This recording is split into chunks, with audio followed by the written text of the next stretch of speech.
Welcome back to BYoungMinistry.com, to another blog and to another podcast. Welcome to those who access the podcast through Apple Podcasts, Rumble, Spotify, and YouTube. Today we continue in our study of the Gospel according to Matthew. We're in chapter 18, verses 6 through 9, which reads, "But whoever causes one of these little ones who believe in me to sin, it would be better for him if a millstone were hung around his neck and he were drowned in the depth of the sea. Woe to the world because of offenses. For offenses must come, but woe to that man by whom the offense comes.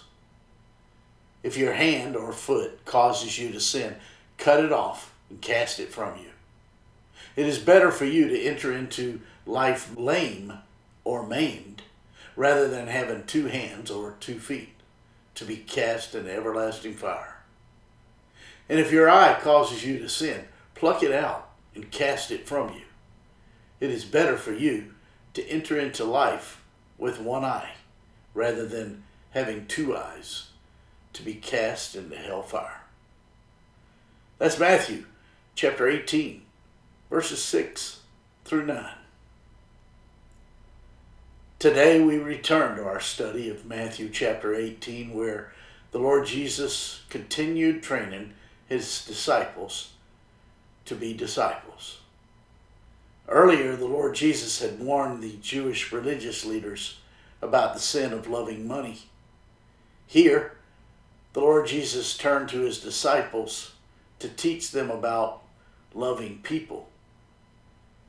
This teaching was prompted by the disciples arguing about who would be the greatest in his kingdom.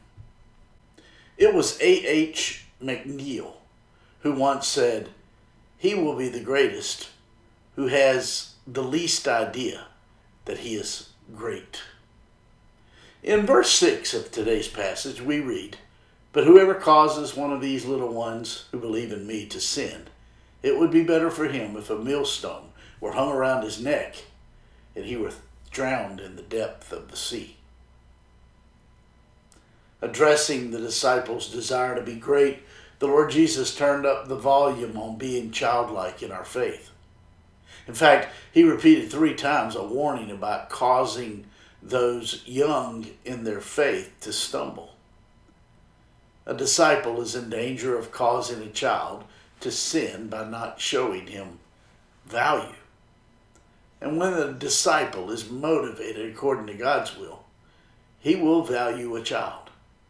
But if the disciple is motivated by being great in the eyes of others, he will not value the child. The root problem is selfishness, wanting to be great in the eyes of others.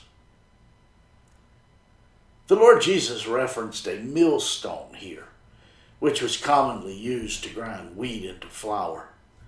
These millstones weighed up to 3,000 pounds.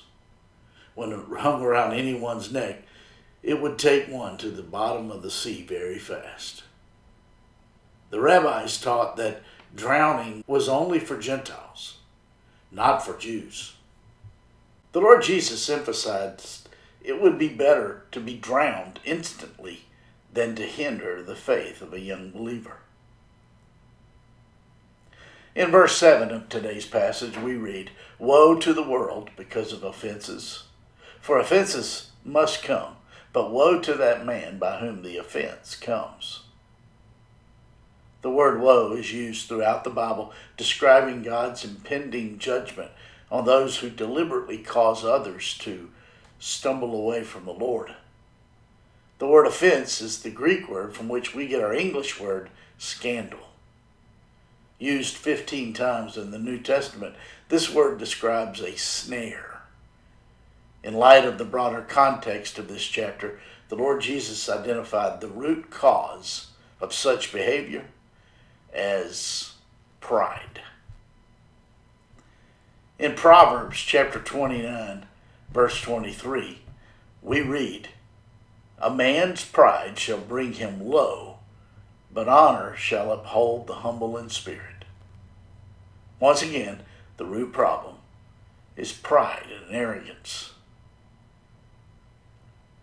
In verse 8 of today's passage, we read, "If your hand or foot causes you to sin, cut it off, cast it from you. It is better for you to enter into life lame or maimed, rather than having 2 hands or 2 feet to be cast into the everlasting fire." The Lord Jesus was not suggesting we go out and actually cut off our hand, foot, or even pluck out our eye. Interestingly, these 3 body parts mediate our contact with others. The Lord Jesus here employed hyperbole in order to issue a radical call to separate ourselves from any behavior that may cause us and others to reject Him. Giving safe haven in our souls to the Lord Jesus is the posture that fulfills us the most.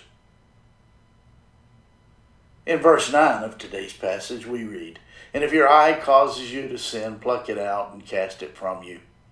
It is better for you to enter into life with 1 eye, rather than having 2 eyes to be cast into hellfire." We must be serious not to allow sin to define us. Oh yeah, we will sin, but we do not have to be defined by sin. It mustn't be our practice. As God has shown His grace to us, we must share it with others. Being gracious to others is often the bridge that brings them to the Lord. Our eye represents what we see, our hand what we do, and our foot where we go. There are places, activities, and things we have no business being, going, or doing. We must be as wise as serpents and harmless as doves. The fire is analogous of God's judgment, and if God did not judge evil, evil would run rampant with no end. In fact, evil would win, and we all would be doomed, because sin destroys. Extinction would be our ultimate state. The Lord Jesus referred to hell more than He did heaven, and when He spoke of it, He described it as a place that some will go. According to Matthew chapter 10 and verse 28, hell is a place where our bodies and souls will be destroyed. According to 2 Thessalonians 1:9, hell is a place that is away from the presence of the Lord. In the story of the rich man and Lazarus, found in Luke 16, the rich man specifically calls hell a place of torment. This is precisely why the Father sent His beloved Son to this earth, so that when we believe in Him, we would not perish in the fires of hell, but that we would spend eternity with Him in heaven. My friends, I trust this blog and this podcast are helping you in your walk with the Lord. If I can be of further assistance to you, shoot me an email at BYoungMinistry@gmail.com. Hey, have a great day.